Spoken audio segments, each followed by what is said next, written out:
Hello friends, this is Raman Gill with your daily Forex market analysis for November 1st, 2016. Just a quick disclaimer before we get started. This is for educational purposes only.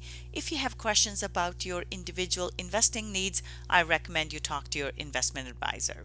Let's start off by taking a look at our economic calendar here.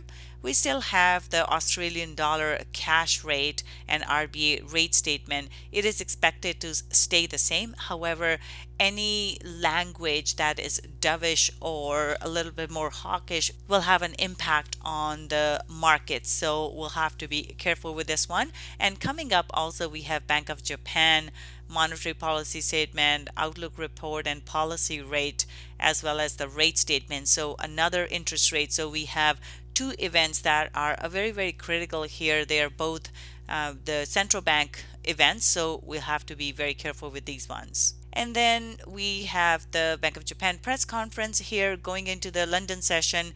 We have manufacturing PMI numbers for the British pound, and then we have Canadian GDP numbers, again major events here.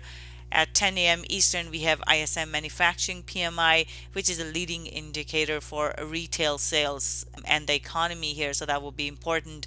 We also have GDT price index, which is the dairy prices, which is one of the main exports of New Zealand, so that will have an impact on New Zealand dollar. Going into the afternoon here, we have Bank of Canada Governor Poloz speaking. Again, that will have an impact on Canadian dollar.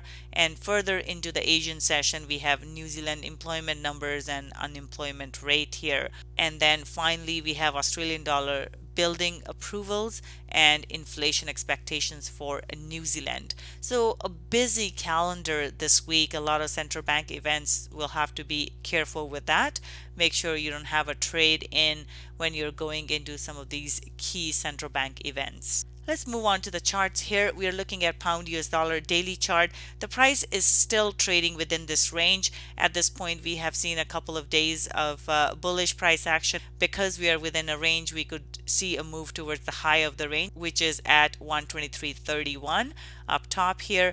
Otherwise, we are just looking to trade the range. If we see a move towards the bottom here, 121.100, we may see a bounce off, so we'll watch out for that. In the euro here, we did see a big move up on Friday, and now we have seen the price come and test this previous spin. However, it has closed up high.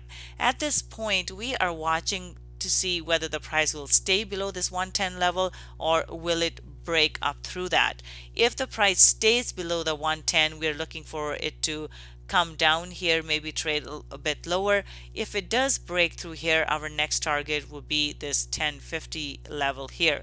So that this is the critical level here, 110. If it stays below, then we are bearish on this. If it breaks through and goes up higher, we are going to be bullish. As the elections are getting nearer, there will be more volatility in the markets, so we'll have to be mindful of that this week as well. For New Zealand dollar here, the candle that closed today was very neutral, and now we have seen a bit of a push up, and we're looking at the 7200 level. This is the key for New Zealand dollar. So right now we would expect a move up towards 7200, and then we'll have to see what happens here. This is the support and resistance level. As we can see, price has reacted here. If the price breaks through above 7200, the next level we'd watch out for would be 7264 area here at the top of this pin. Otherwise, right now we are bullish, looking for a move towards 7200. For Aussie here, we saw a bullish pin bar and then a small candle.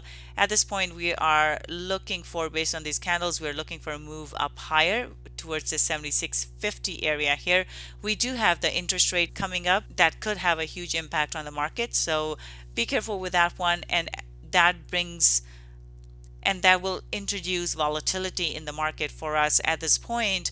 If the interest rate language is hawkish, or if they're talking about potentially raising interest rates, and then we could see a move to the upside. However, if there's any talk whatsoever about cutting interest rates, that will have a negative impact on Australian dollar, and we could see it drop. So because of that, we are a little bit more cautious with Australian dollar today, because we are waiting on that news to come out, and as we can see, the market is waiting on that news here as well.